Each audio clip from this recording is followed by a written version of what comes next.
बुद्ध पूर्णिमा में आध्यात्मिक जीवन की संपूर्णता का प्रकाश है। सच तो यह है कि जहाँ बोध ही बुद्ध है वही पूर्णिमा है, और जहाँ मात्र बुद्धि है वही अमावस। बुद्धत्व में अनुभव का बोध है, जबकि बुद्धि में केवल बीते हुए पुराने पड़ चुके अनुभवों का संकलन और अनुमान की भटकन। अपनी आंखें न हो तो करोड़ों सूर्य मिलकर भी जीवन का अंधियारा नहीं मिटा सकते। भगवान बुद्ध ने मानवता को इसी सत्य की सीख दी। उन्होंने जीवन की जो राह दिखाई उसका आदि तो बुद्धि में है, पर अंत बोध में है। उन्हें अपना प्रारंभ बुद्धि से करना पड़ा, क्योंकि हम सब यही खड़े हैं, परंतु अंत बुद्धि में नहीं है। अंत तो परम अतिक्रमण है, जहाँ सब विचार खो जाते हैं, सब बुद्धिमता विसर्जित हो जाती है, रह जाता है तो केवल निर्वाण, शांति व शून्यता भरा साक्षी भाव। मानवता के इन परम सद्गुरु ने बुद्धि के प्रयोग को अस्वीकारा नहीं।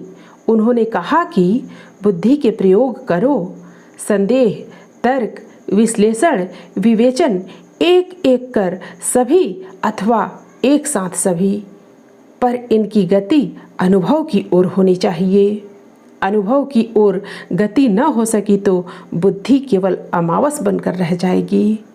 भगवान तथागत के उपदेशों का सार यही है कि आध्यात्मिक जीवन का प्रारंभ भले ही अनुभवों के संकलन एवं विश्लेषण से हो, पर इस यात्रा का चरम स्वयं के अनुभव में होना चाहिए। बुद्धि से बोध तक यही है अनुभव आधारित पूर्णिमा की आध्यात्मिक यात्रा। इस यात्रा की संपूर्णता का अर्थ है बोध की संपूर्णता। जहाँ कहीं जब जिस किसी के जीवन में यह संपूर्णता आई, समझो उसके अंतस में बुद्ध पूर्णिमा की चांदनी बरस गई। नमस्कार मित्रों, आज आपके लिए बुद्ध पूर्णिमा के संदर्भ में भगवान बुद्ध की संवेदना संजीवनी लेकर उपस्थित हैं। मित्रों, मृत्यु की महामारी में सहमे हुए जीवन को देखकर आज बहुत याद आते हैं भगवान बुद्ध। मानवता के प्रति उनकी अपार करुणा, निष्ठुरता को पिघला देने वाली उनकी संवेदना, उनके कहे हुए वचन आज की जिंदगी के लिए संजीवनी है।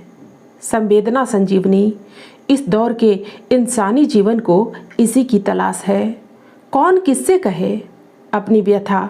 संवेदना के तीर्थ स्थलों पर संवेदनहीन प्रहार हो रहे हैं। संकट मोचन संकट के घेरे में हैं।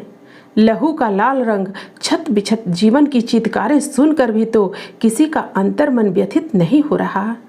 सिसकता हुआ सवाल तो है, भगवान तथागत के पग चिन्हों पर कौन चलेगा? पर उत्तर नहीं है, क्योंकि उत्तर देने वाली बुद्धि का आज अभाव है।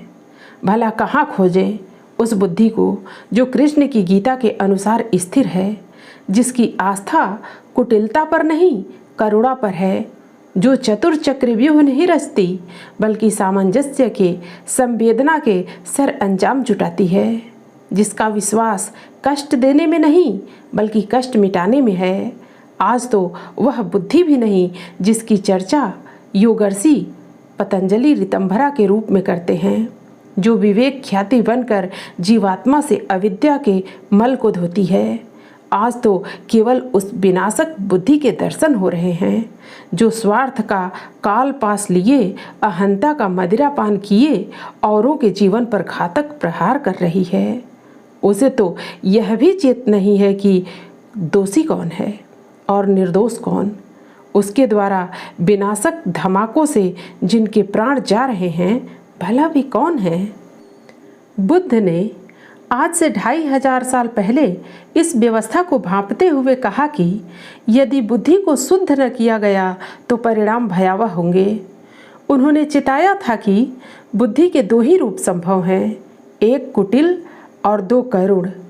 बुद्धि यदि कुसंस्कारों से लिपटी है, स्वार्थ के मोह पास एवं अहं के उन्माद से पीड़ित है, तो उससे केवल कुटिलता ही निकलेगी। परंतु इसे यदि शुद्ध किया जा सका तो इसी कीचड़ में करुणा के फूल खिल सकते हैं। बुद्धि अपनी अशुद्ध दशा में इंसान को शैतान बनाती है। तो इसकी परम पवित्र शुद्ध दशा में इंसान बुद्ध बनता है। उसमें भगवता अवतरित होती है। मानव बुद्धि को शुद्ध करने के लिए भगवान बुद्ध ने इसका विज्ञान विकसित किया। उन्होंने इसके लिए 8 बिंदु सुझाए। इस अष्टांग पथ को जो माने उसकी बुद्धि शुद्ध होकर बुद्ध का अनुगमन कर सकती है। 8 चरणों वाली इस यात्रा का पहला चरण है सम्मादिदिष्ट, यानी कि सम्यक दृष्टि। अर्थात सबसे पहली ज़रूरत है कि हमारा दृष्टिकोण सुधरे। हम समझें कि जीवन सृजन के लिए है, न कि विनाश के लिए। ऐसा होने पर विकसित होता है सम्मा संकल्प, अर्थात सम्यक संकल्प। इसके होने पर हम सही निश्चय करने के योग्य बनते हैं और तब होता है सम्मा वाचा, यानी कि सम्यक वाक, जिसमें हम ऐसी वाणी बोलते हैं जो अपने साथ औरों को भी शीतल करने वाली होती है। इसके पश्चात सम्मा कम्मंत, अर्थात सम्यक कर्मांत की बात आती है।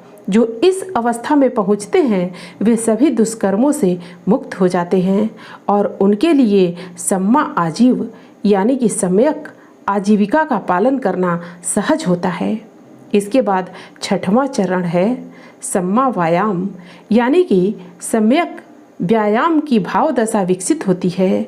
इस अवस्था में कर्म शुद्धि के साथ संस्कार शुद्धि भी होती है। इसके बाद 7वां चरण है सम्मा सति, यानी कि सम्यक स्मृति का। इस स्मृति परिशुद्धि की दशा में बुद्धि की शुद्धि का विकसित स्वरूप प्रकट होता है और तब 8वां चरण सम्मा समाधि, यानी कि सम्यक समाधि में बुद्धि बुद्धत्व में प्रतिष्ठित होती है। ये 8 चरण क्रमिक रूप से बुद्धि को शुद्ध करने वाले हैं। बुद्धि जितनी शुद्ध होती है उतनी ही वह क्षुद्रताओं से मुक्त होती है, उतनी ही उसमें संवेदना पनपती है और तब जीवन मृत्यु की महामारी से मुक्त होता है। जीवन चेतना के पुष्प खिलते हैं, पर यह होता तभी है जब कोई भगवान बुद्ध के पग चिन्हों का अनुसरण करे। यही संवेदना संजीवनी आज की महाऔषधि है, जिसका सेवन मनुष्यता के मुरझाए प्राणों में नव चेतना का संचार कर सकता है। मित्रों, फिर मिलते हैं अगली प्रस्तुति में नए प्रसंग के साथ। धन्यवाद।